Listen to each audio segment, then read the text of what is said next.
you guys to this third episode with a guest speaker here. We have Eliano here from WeGetSocialMedia.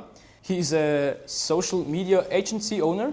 Eliano, would you like to introduce yourself? Yeah, thanks for being here, first of all. Thanks for the invitation. Really honored, and I like to talk. I don't know what's going to happen, so I'm excited, I'm curious. And I'm Eliano, like you said. I am 30 years old, exactly. I have an agency, as you said.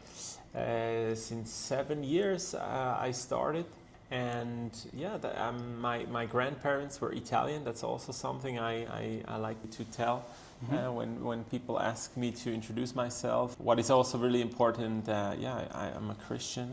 My Christian faith is very important, the most important thing for me, because that's very important about myself and also about my character. I think I'm a passionate person.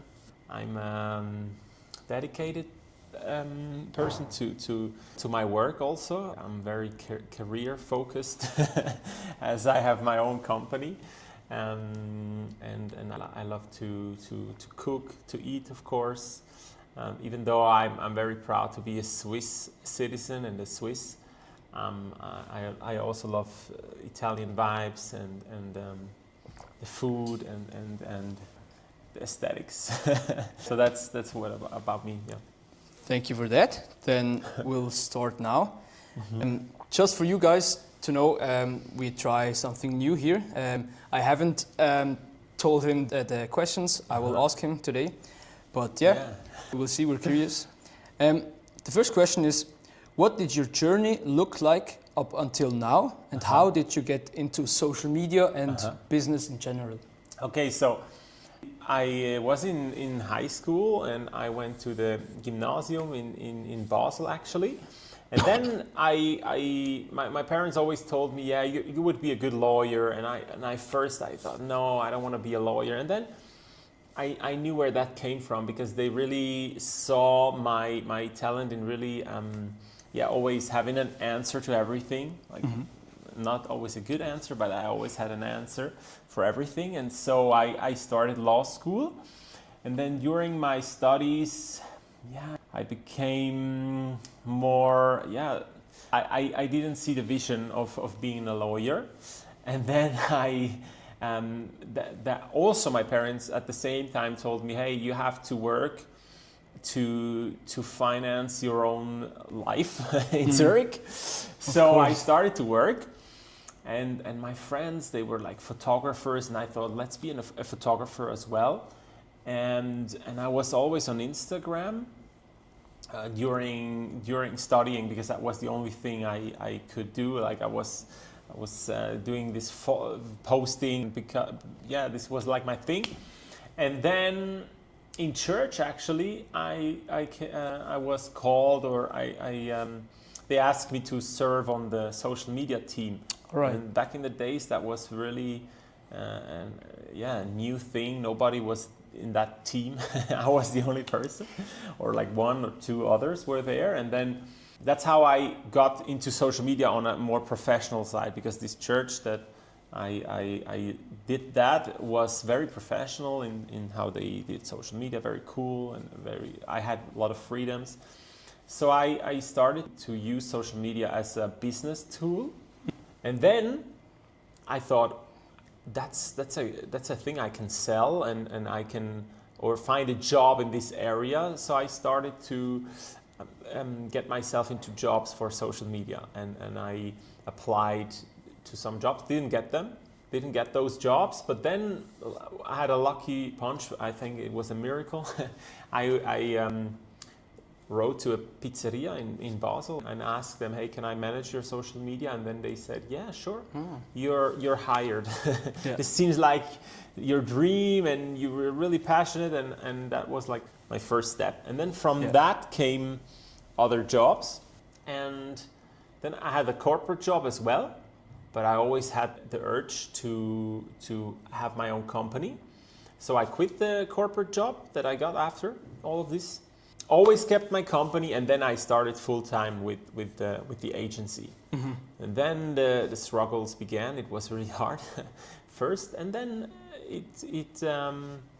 we did the turnaround, and like you said, got ourselves into business, into more thinking like entrepreneurs, and now after a couple of years we found like a good mix between giving the clients a good benefit and also having with that value that we give we can survive with that what we get. So now we're in a good spot. All right, just a quick question. Did you already have some kind of certification when you applied back then to the pizzeria? No. I had like some credentials in the sense that I had my Instagram account, which had some followers, and I was into photography. So I had a credible output or a credible portfolio as a photographer and the social media person, because I managed my own social media.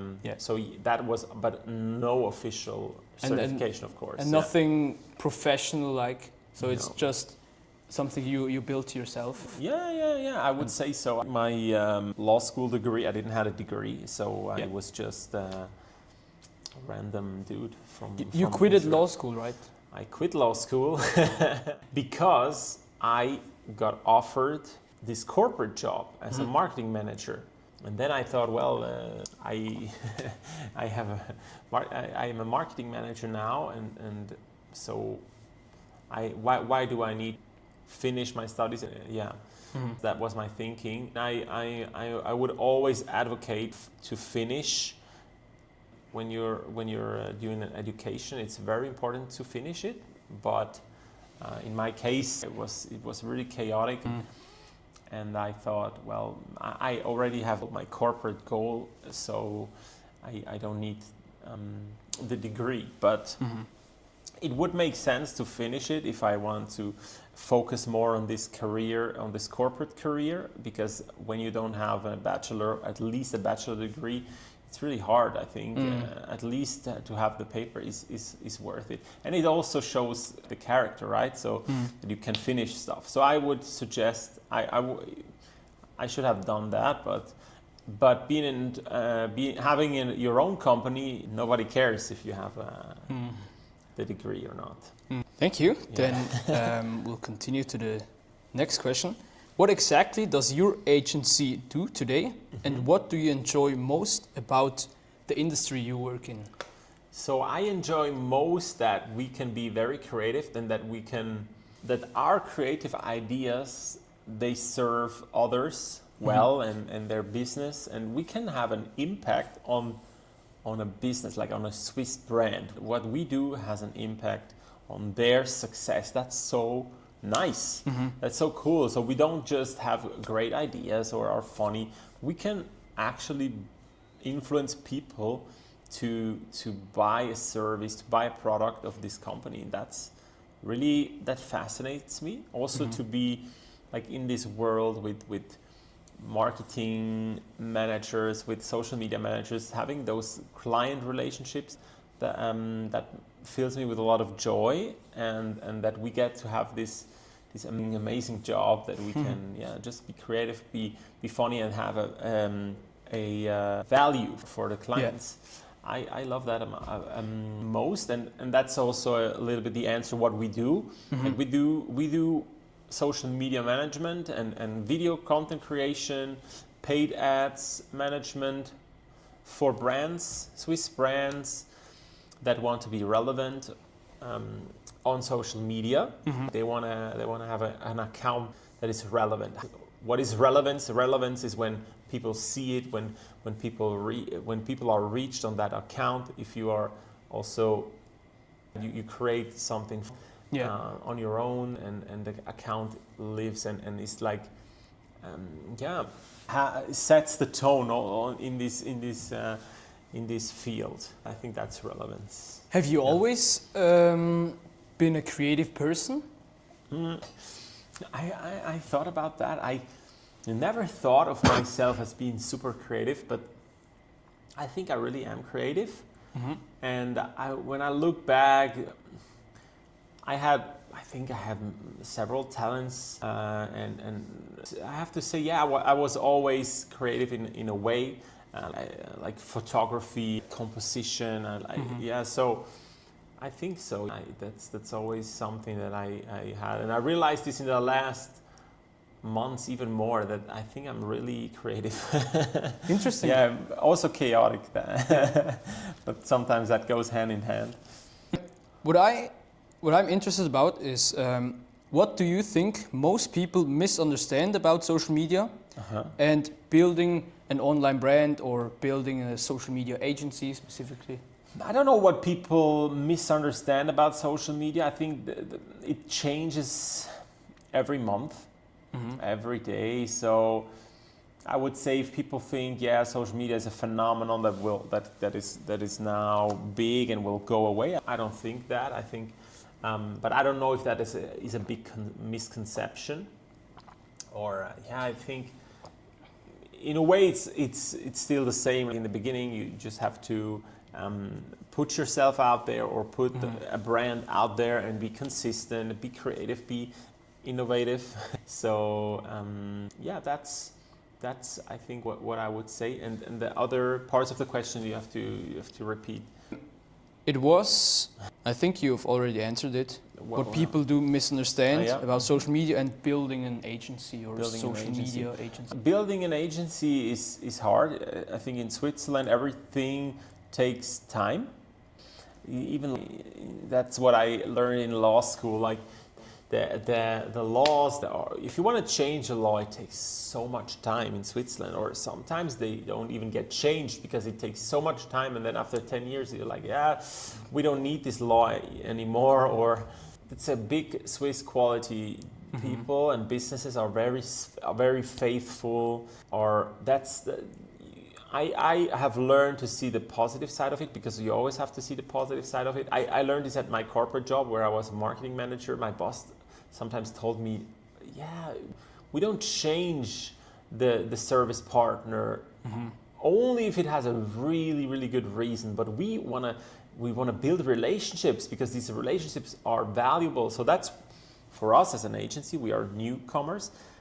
The brands that we want to work with, they have relationships with agencies, with partners, and they're good partners. So to become a new partner, it's really difficult and takes time. So what I think, what I didn't know, or what I still really, really underestimate, is that people it takes time. People take time, but businesses take time. And everything, every sales cycle takes so much longer. For me, I think it's a specific Swiss thing also, because in other countries it's much faster. When I see some role models in the US, then they move so quickly.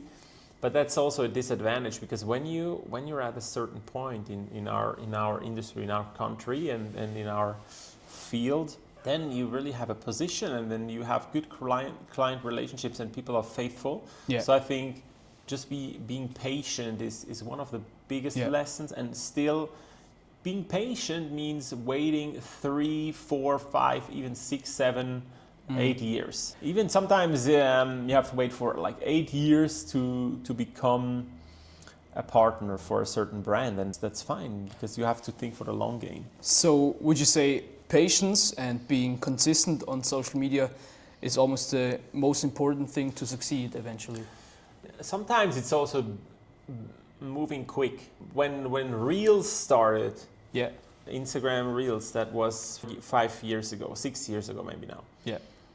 If you were super quick and were a quick mover on this trend, people posted any Reels when you were really at the beginning.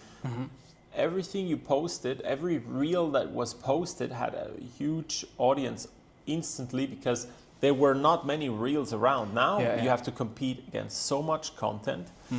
And 6 years ago, that was not the case. So sometimes you have to be a quick mover, because even now trends are super fast emerging. And then you have to be quick. you have to jump on those trends super quickly. All right. So it's both. You have to be super quick sometimes and see opportunities and move on those opportunities, but also have the long game. In German you say langer Atem. I don't know in English. You have to see the long Breath. Long breath. I don't know if you can say that, but yeah, just have patience and consistency. I think is important, but sometimes you have to be super quick too. Yeah. So I think this also goes into the principle maybe of entrepreneurship. So seeing opportunities and then just take these risks, or not big risks, but go for it and try something, right? Absolutely, yeah. Well said. Then we go more into the space of our Christian faith. Okay. Just to mention, we both met at the same church. We go to ICF Zurich. I don't know if you ever have been to Kinhaus as well. I think so. It's also Kinhaus, a new upcoming church in Zurich. What role does your faith play in the way you run your business? Yeah, okay. So the role it plays, it's like the center and the foundation of what I do, what I'm trying to do. Wow. I think that's, trying is really important. So I've been doing this lately where I tell myself every morning or every other morning, I want to tell myself, so I want to be the best boss. I want to lead 10 times better than other leaders. That's my wish. If I always do that, I think no, but I want to do that. That's my goal, and that's my wish. So I think it depends a lot on how you see faith. But for me, I think it's like the foundation of everything, and I wouldn't do anything that does not come from my relationship with my Lord and Savior and who I believe in, and that's Jesus. His principles, how he led his people. He didn't lead a business, I think. It's maybe a little bit difficult to compare his leadership with people to leading a business. It's some differences. But he definitely was a leader, right? He was a leader, of course. He was a leader, and you can learn so much from that mindset and from how he interacted with people. Yeah. I've been watching. I started watching the Jesus show, The Chosen. Yeah, how he led with certainty and compassion and love. It's the greatest example. For me, Jesus is the example for everything in life, of course, and so also for how he interacted with people. He's my main role model. And what always stuck in one of I heard a lesson once from a Christian leadership podcast, and it said, like, Jesus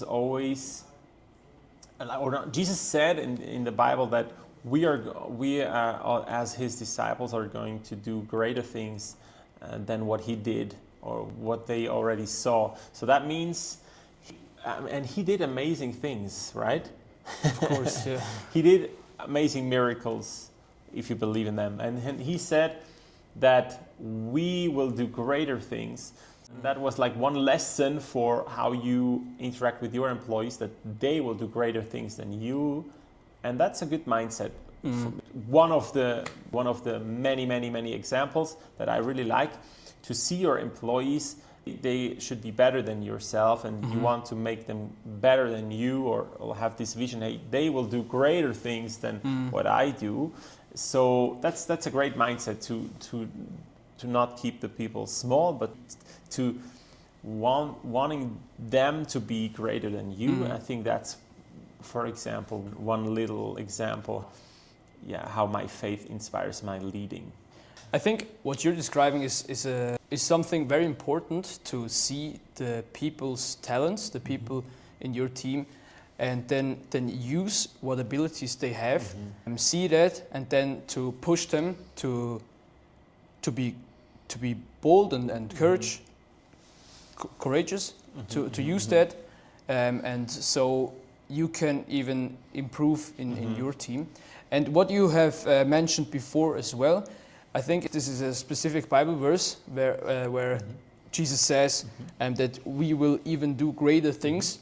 I will definitely show it to you. Nice. On the screen.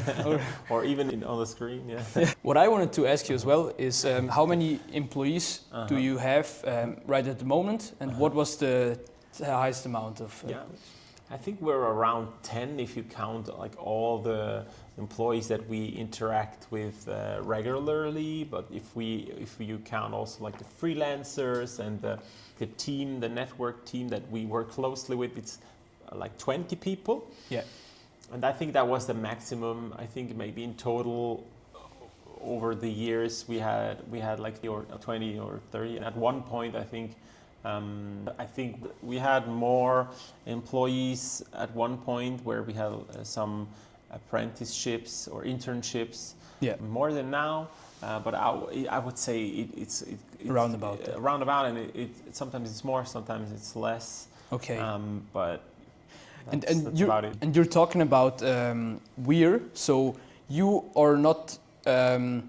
So you're leading with a partner, right? So you are the founder of the agency, but now you lead with someone. Is that right? I always like to work together with people. That's my wish. And if you look at how our company started, it was not my project alone.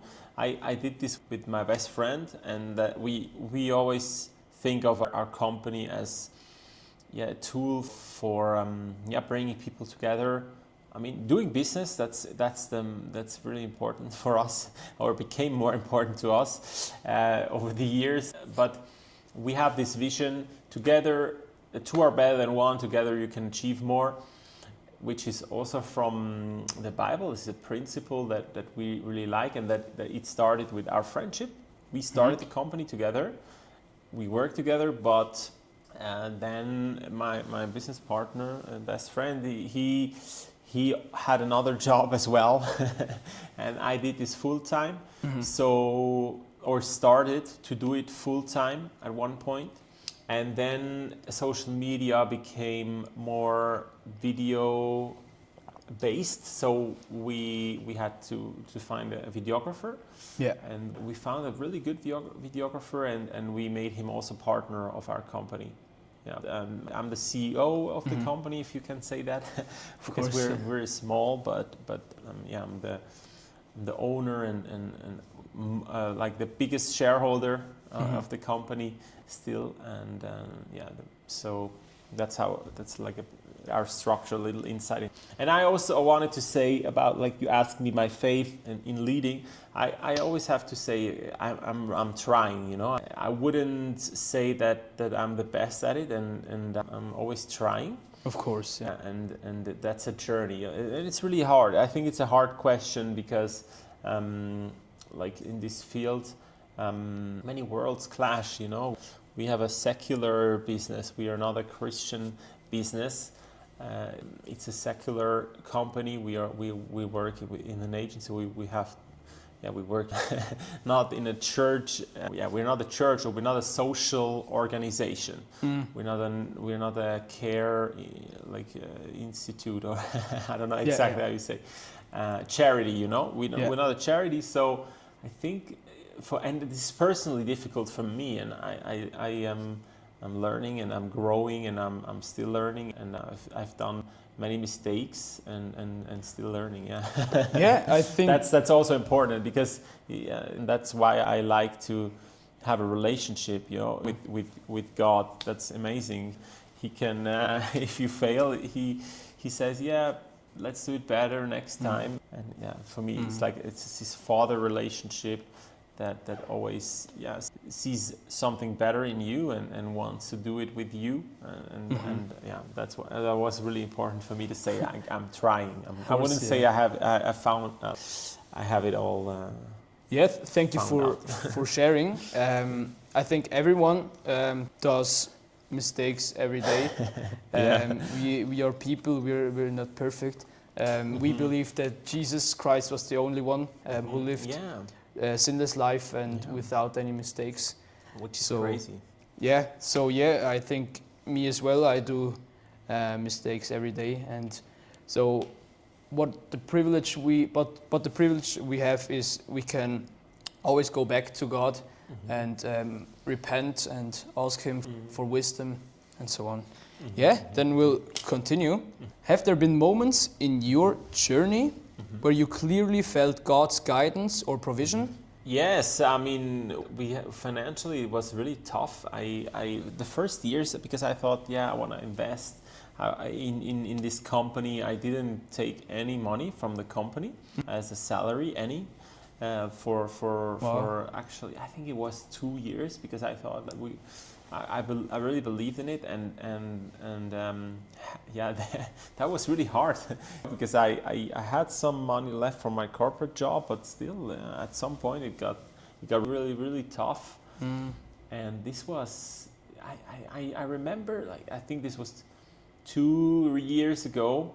I really prayed to God, and I told Him, am I crazy still trusting you so much? Am I crazy now, or is it still okay that I trust you so much? Because I always felt in my prayers to trust Him, even though some months were really looking really, really bad for myself, but also for the company. And God always told me to trust Him. And at some point I thought, really, I'm crazy now. I lost my mind. But He always said, stay there, to still trust me. And I did. And in the end, I saw, okay, well, He was right. It always was perfectly enough. I never had any lack of anything. And that's amazing. That's like a huge story, because I also believe that God is the provider for my employees. But I think you also have to do something. You cannot just be passive and just trust God and touch the grass and trees all day. You have to work. For me, that is something very encouraging, because, like he said, he haven't paid himself any salary for 2 years. That is something I've never heard or yet, but that also shows us that patience is something very important, but also staying dedicated and staying consistent, even when it doesn't seem to work out. But like you said, you had the big provision from God, and it was I think if God really puts something on your heart and you have the urge to do that, to stay with it, then I think God will provide, of course. Amen. Then I wanted to ask you, what does stewardship mean to you when it comes to influence, money, and responsibility? I don't know what stewardship means. Stewardship is how you go through your everyday life with what God has given you. So the influence you have on the people on social media, but on your people, on your employees, the money He gave you, being a good steward. Yeah. What does that mean for me? How you execute it? Yeah, I never really thought about it that much. I mean, of course, I have a lot of responsibility and I have a lot of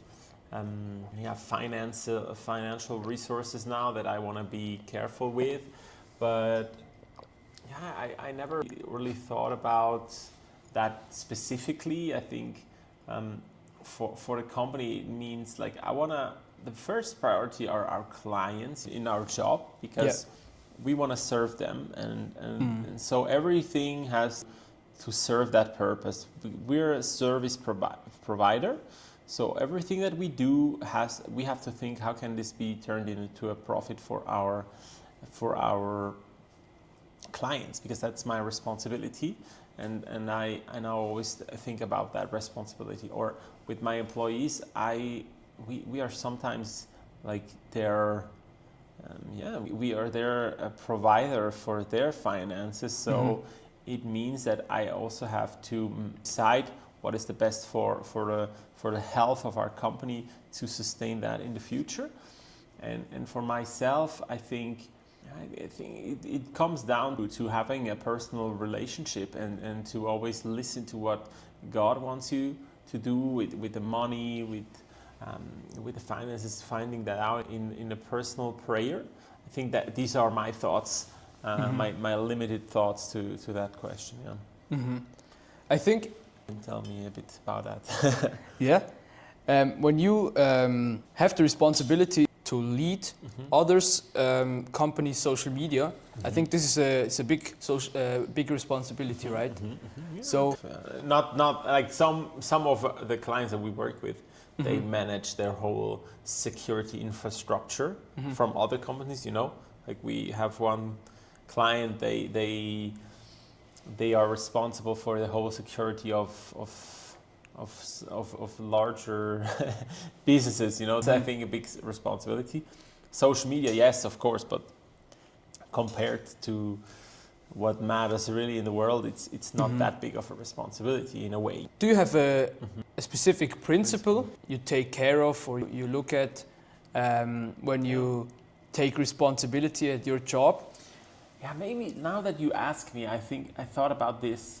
My wish is always to do this job or to do this project with other people, and I think that's also a way to have some safe or to be more safe, to have others really, they have access to our finances, like my business partners, they have access, they know everything. And I think when I like to have, this is like a control mechanism, so they can see transparently everything, and I ask them for their opinion. And also, of course, I think one big thing is to always ask God, do not lead me into temptation. I think this, I pray this every morning, the Lord's Prayer. Oh, wow. And I go through every step. Really, I try, I mean, I never just say it. I really pray everything. Intentionally. Exactly. Hey, God, you're my Father. It starts with our Father who is in heaven, or our Father in heaven. And I really think about that a lot. So what does it mean that He's our Father? He's our Father. What is my Father? What does my Father stand for? And then I think about how much greater and my God is as my Father, and what that means for me. So that's really just the first sentence. And then the next sentence, or the next meaning of Him being a Father, is I'm His Son. So then I pray that I'm His Son, and what that means. Then at the very end of the prayer it says, do not lead me into temptation. And I pray for several temptations that I ask Him, please God, don't put me there, because I don't want to be tested on those temptations. Please don't test me with money. Please don't test me with being addicted to social media and all this digital world. Please don't let me fall into this temptation. And that's, I think, also a security measure where I pray every day, please let me be vigilant to all of these temptations. And yeah, I think it's hard. Money is a big temptation, but that's one thing. And also, like, doing this with my friends that are really looking into everything, that helps. So that's my principle, I think. Yeah. So really, when you pray the Father's Prayer, so really visualize it, and pray with intention behind it. And yeah, like he said, I think money is something is a big temptation in the world, but also I've heard about that. Money, sex, and power are the three the most. Yeah, they always attack you. If you fall, it's because of that, right? And I if mean, we are young. We have maybe not experienced those really hard temptations in those areas, but I think if you think about why leaders fall, it's because of those things. And I think it's so important to always go back to our God and always, like you said, ask Him for repentance, but also ask Him for wisdom to not cling to these things, to money and so on. Yeah. Yeah. So thank you very much. Thank you. Um, And shout out to Tim Mujarto, who taught, and his grandfather, who taught me this knowledge about the Lord's Prayer that I never had, and it really changed my life when I started to pray like that in a positive way. Yeah. Thank you. What are some difficult or defining moments that shaped you the most as an entrepreneur? Yeah. First of all, it was never having any money, I felt it was never ending, and that really shaped me. And I hope it will stay like that, because the danger is always that you had a lesson and you learned something, and the moment that challenge is gone, you don't remember that anymore, and you forget the miracles and you forget everything. But I at this point, this was the biggest learning and the biggest challenge, and the mountain I'm most happy that we overcame. And also being patient. I think that's I repeat what I already said. I think those are the most important things, and trusting the right people, being slow to decisions is also something I learned. I think it's so much better if you wait for some decisions, and that's my top 3 things. Thank you for sharing. Thanks. How do you deal with pressure when challenges do come up in your everyday life? So I have to tell you, I really love pressure. I love when challenges are really difficult, because then I start to really be good at it, and that motivates me. So pressure is always a good thing. Sometimes this is also weakness, because if you need pressure to get stuff done, that can also be very stressful and very destructive. So I try to manage that, but under pressure I tend to work better. So I like pressure. Sometimes I even need it, which is something I want to work on, because this is not always good to wait until the pressure is high. And I think in the last years I learned that a lot, to be very early with things, and to think about problems before they even come, because that makes life so much easier. I think that's a life hack, to think about what can come up and being prepared. But how I also deal with pressure is with I like to talk about the things. I like to talk with my parents a lot. They are a big help, and they are never annoyed even if I talk to them for a lot of time. They don't have so much time always, but or even my friends, I think they all also listen a lot to my problems and I think that helps a lot, talking with other people. And of course, also with prayer, because that belongs also to this talking solution. Of course, I think God is here always, so we can always interact with Him. Would you say it is important to put yourself at some point into pressure when you would like to succeed at something?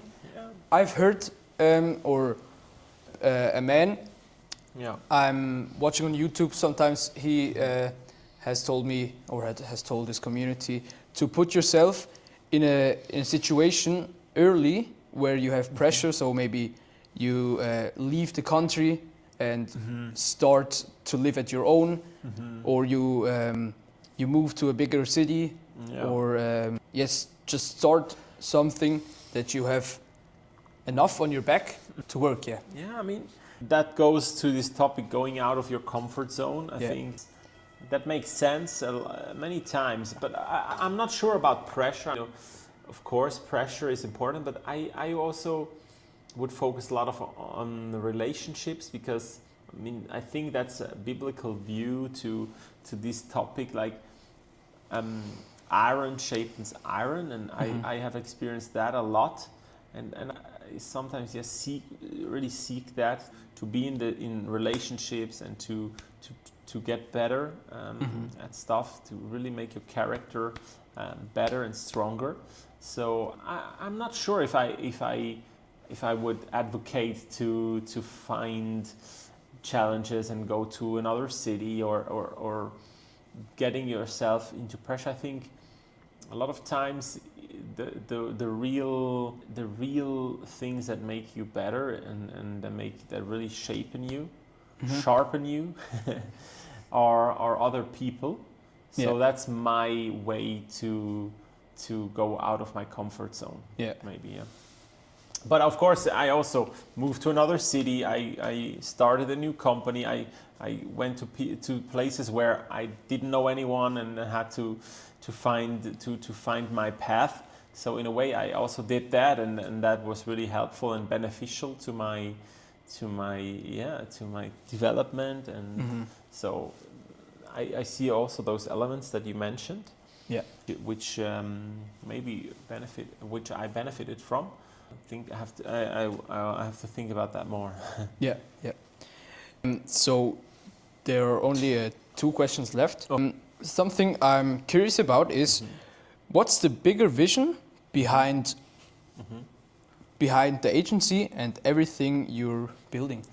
So that people ask me that a lot, and my vision, I cannot tell you that because I don't have a vision for life. I just want to try to do the best in this moment. I think what the vision and my calling is to do what I do now and to do what to be the best at the in the field that you're in. And that's my vision at the moment. I don't know where it will lead. I think this is a long-term game. I don't want to quit this agency anytime soon. Because like I said, I want to be a service provider for my clients. I want to build long-lasting relationships. So I'm investing in those things. If another business opportunity comes along the way, and I would love to discover any other business that can come along, which maybe I can also bring into those client relationships, or maybe it's a product, maybe it's just a great idea. It's an agentic AI bot or tool. I don't know how it's called, or like a new sofa company. I don't know. But at the moment, I maybe that answer is not satisfying. But I don't have a larger vision. I want to build a family. I think that's also something important. But for the company, just go on. So is what you're saying, you don't set yourself specific goals for maybe 2 years, 1 year, or even 10 years? Yeah, maybe that would be good, but I'm not that kind of person. You live more in the moment, right? So you try to focus on the work now, or? I mean, I said, right, that this lesson I learned in business is to, or like at least in what I think is this typical Swiss business way, is to think long term. I heard that once, that in the Republic of China, they think the 100-year game. They think about it in 100 years terms, like they think the long game. And I don't think about what is like in 100 years periods, but I think it's important. I wouldn't say I live in the moment. I live in this short-term vision or mid-term vision to really build our company. But I'm not having this vision or a goal for what is in 1 year, what is in 2 years. I don't like this goals stuff, because then I mean, maybe that would be better. That would be better for our company if we had a clear goal. But no, I'm not so much into that. But maybe I should. I will think about it. I think we all can develop every day, learn every day. But I think it's a way. I think everyone does it maybe Yeah. a bit differently. Yeah, So yeah. Maybe on the next podcast, I will tell you. Yeah, I have a goal for 5 years, for 10 years. yeah, we'll see. I don't know. Maybe. So then we're almost finished. Okay. My last question would be: so I'm currently 18 years old, and I wanted to ask you if you could give your 18-year-old one piece of advice, what would that be? Okay, I think one thing would be patient. Be patient in what you do. You know, for me, I think sometimes 30 years old is kind of old now. I don't see myself as old, but 30. Other guys when they're 30, I think the head of ChatGPT is 31 years old. Okay. And other founders, they have billion-dollar companies with 25 years old. And I sometimes think, wow, this is a bit late now that I have this company with 30. But I think that doesn't matter, and it's still not late. Even starting a company at 40 years old, I think I would tell myself, hey, be patient.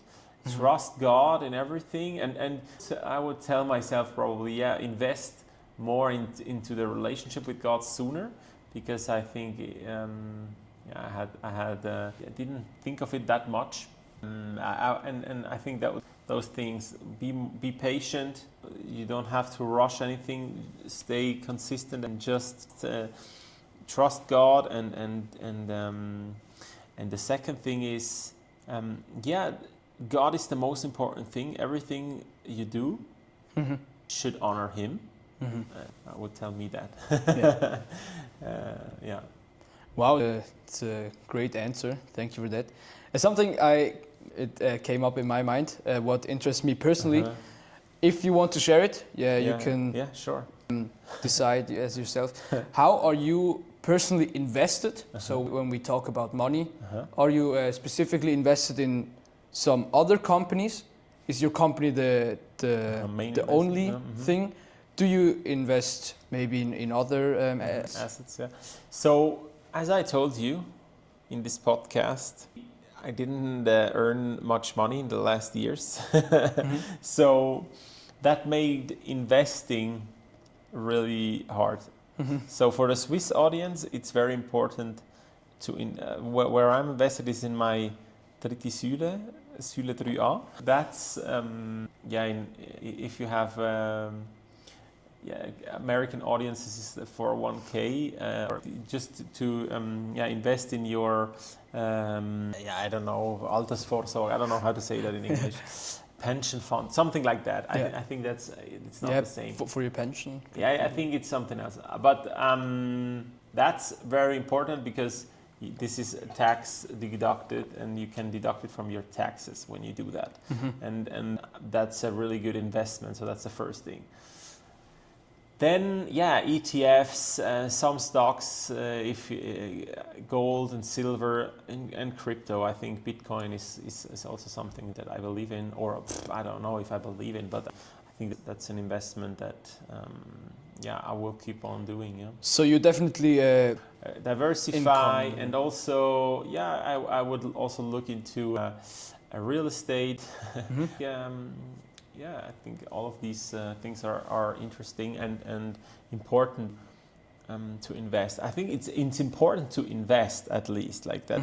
A lot of people don't invest even. I think the most people ever are investing now, but still so many people don't invest. So I think that's super important. And my parents never were role models in that, so I have to be their role models now. What I see in Switzerland as well is that so many people are, also in my opinion, just too anxious to invest, or they invest. You don't trust the process. Yes, they invest in assets that are so safe or so founded or on the government, and without any risk, and the reward of that is just not much in my opinion. And I would encourage you just to, if you really if you really have peace with it, and maybe or definitely ask God that about that investment, but then also try high risks, because what I have learned is just high risks will bring high reward. Yeah, that's what true. Would you say? In investing, I'm against high risks in a way. Okay. Because I think you need both. For some people, it's important to take more risks, and they are encouraged. But I think when it comes to investing, for me, the lesson is to think long term. Yeah. With the big money, or with the large chunk of money that you have, you can take a little piece out and try some risky investments. But I would suggest that focusing on the long term, like I said with my company also, right? This lesson to be patient. When you look at the stock market, sometimes it goes down. It's when you invest in ETFs or even in crypto, you have to do this for long term. Otherwise, you will always be, no, it's going down. Yeah, it always goes down at some point, but it will go up. Yeah, again. And right. Start early. Yeah, start earlier than me.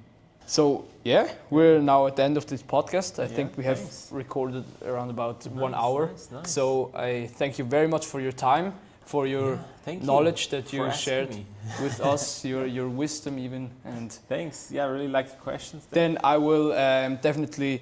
I'm glad you didn't show me them before, because I think my answers were better, were more on the spot, more honest, more natural. Yeah, more interesting to listen to, I think. Yeah, I will. I hope. I will take that with me and maybe try it another time. Yeah. And I will link everything he does, Eliano does. I will in the description, the agency, but also his personal social accounts. So if you're interested in his work, then you can check it out. And I think we'll finish with this. If you're interested what I'm wearing, then you definitely have to check out this brand, Praise God Apparel. Nice. It's also linked down in the description. If you have any kind of question, then leave down a comment below. Like and subscribe to this podcast and check out my other social media accounts. I wish you a pleasant day. God bless you in the name of Jesus Christ, and goodbye.